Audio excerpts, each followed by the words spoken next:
تیسری صفت چوتھویں اور پانچویں صفت بھی عجیب صفت ہے. اس میں دو زمانوں کا ذکر ہے. اور زمانے کتنے ہیں آپ کو پتہ ہے؟ کتنے زمانے ہیں فیصل صاحب؟ کتنے زمانے ہیں؟ ہاں، ماضی، حال اور مستقبل. اس کا مطلب یہ ہے کہ فیصل صاحب نے بتایا کہ زمانے تین ہیں، مگر اللہ نے دو زمانے ذکر کیے ہیں اس آیت کے اندر. والذین یؤمنون بما انزل الیک، یہ حال کا زمانہ آ گیا، حال کا زمانہ آ گیا. وما انزل من قبلک، یہ ماضی کا زمانہ آ گیا. عجیب آیت ہے، عجیب آیت ہے. ایک طرف اللہ تعالیٰ نے یہ کہہ دیا کہ متقی ہو، مومن ہو، اور وہ کسی میرے پیارے، کسی میرے بندے کی تکذیب کرے اور میرے بندے پر تنقید کرے اور میرے بندے کو چھوڑ کر مجھ سے ملنے کی کوشش کرے، یہ نہیں ہو سکتا. فرمایا کبھی نہیں ہو سکتا کہ میرے بندوں پر تنقید اور میرے بندوں کو چھوڑ کر اور میرے بندوں کی تکذیب کر کے کوئی مجھ سے ملنا چاہے تو ایمان ہی نہیں تو مجھ سے کیا ملے گا. اللہ کے پیاروں میں سے سب سے پیارے 1,24,000 انبیاء تشریف لائے کہ نہیں لائے؟ لائے نا.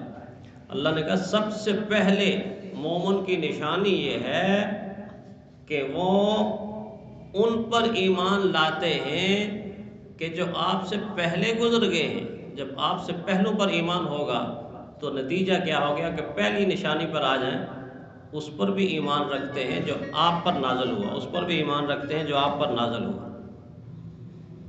گویا بنیاد آدم علیہ السلام سے آخر انتہا بنی اسرائیل میں عیسیٰ علیہ السلام تک، اور پھر عیسیٰ علیہ السلام کے بعد آخری انتہا حضور صلی اللہ علیہ وسلم کی ذات ہے.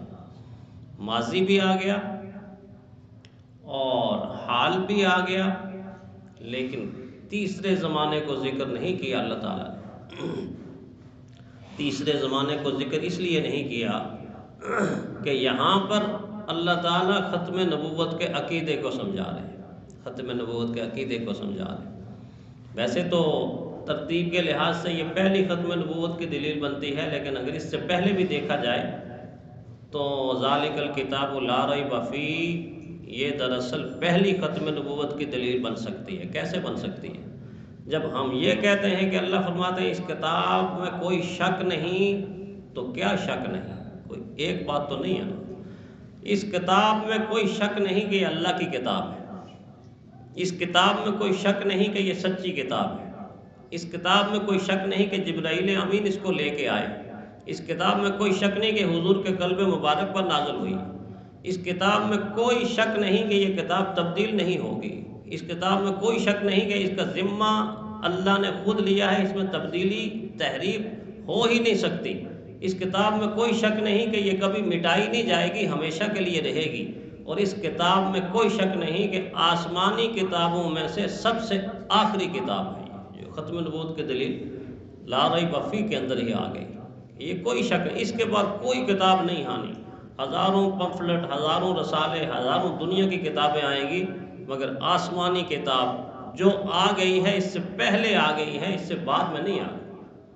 اسی کی تفصیل دیکھیں وما انزل من قبلک، کہ وہ ایمان لاتے ہیں جو آپ سے پہلے اتارا گیا.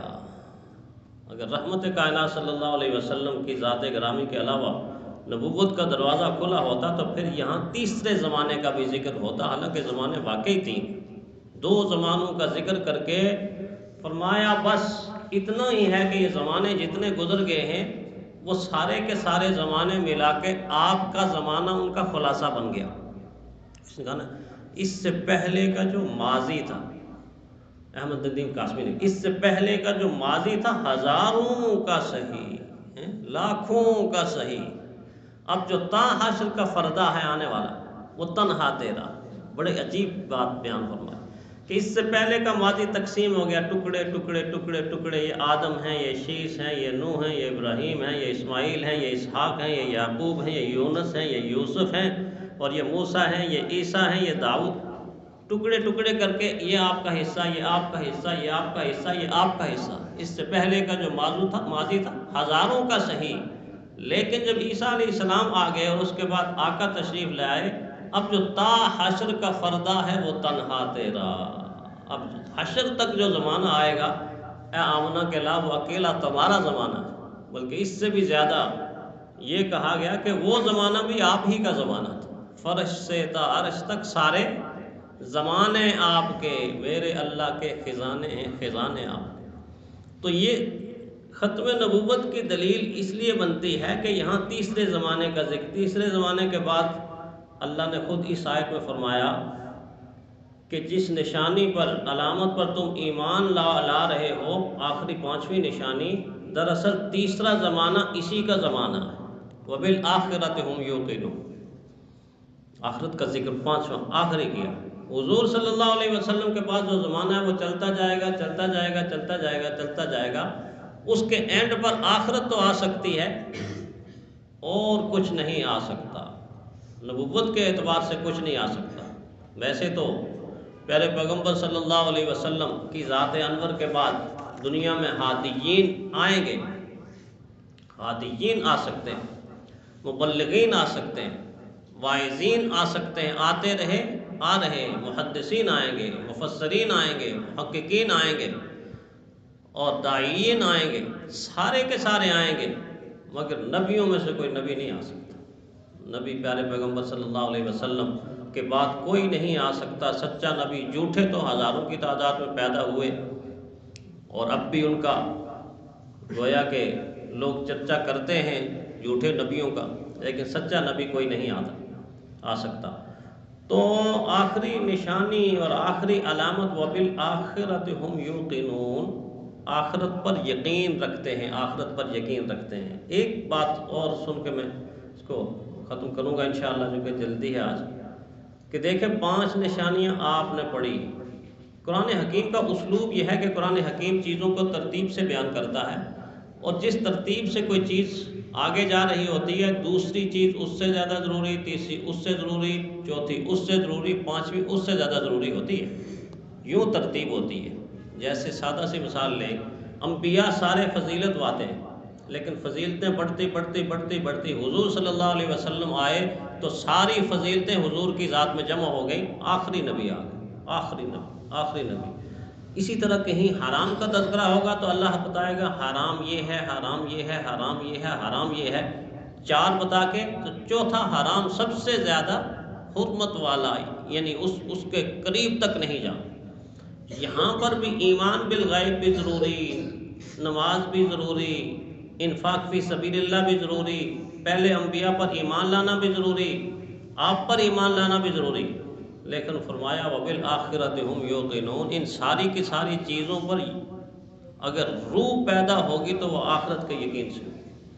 جس انسان کا آخرت کا یقین ڈھیلا ہوتا ہے اس کے اعمال بھی ڈھیلے ہوتے ہیں۔ نماز بے روح قسم کی ہوگی، روزے کے اندر روح نہیں ہوگا، حج کے اندر روح نہیں ہوگا، خرچ کرے گا تو کوئی اتنا نہیں، آخرت کا یقین نہیں۔ اور جس انسان کو پتہ ہوگا کہ یہ میں کر رہا ہوں اور یہ پانا ہے میں نے، تو پھر اس کے اعمال میں جان ہوگی، نماز جان والی، انفاق فی سبیل اللہ جان والا، ایمان بالغیب جان والا، ساری کی ساری نیکیاں جان والی۔ اس لیے آخر پر فرمایا وَبِالْآخِرَةِ هُمْ يُوقِنُونَ، وہ آخرت پر یقین رکھتے ہیں۔ یہ ہے متقی۔ متقی دراصل دنیا میں ایک ایسا پھول ہے کہ جس کی چاروں طرف خوشبو پھیل جاتی ہے، اور متقی ایک ایسا تراشا ہوا ہیرا ہوتا ہے کہ جس کی ہر کونا، ہر طرف چمک ہی چمک ہوتی ہے، نور ہی نور ہوتا ہے، ایسا چراغ جس کی روشنی ہمیشہ جاری رہے، اور ایسی روشنی کہ جب کبھی ختم نہ ہو، ایمان کی روشنی، معرفت کی روشنی، ہدایت کی روشنی اس کے دل کے اندر چمک رہی ہوتی ہے، اس کے چہرے کے اندر چمک رہی ہوتی ہے۔ اللہ تعالی ہمیں یقین کامل نصیب فرمائے۔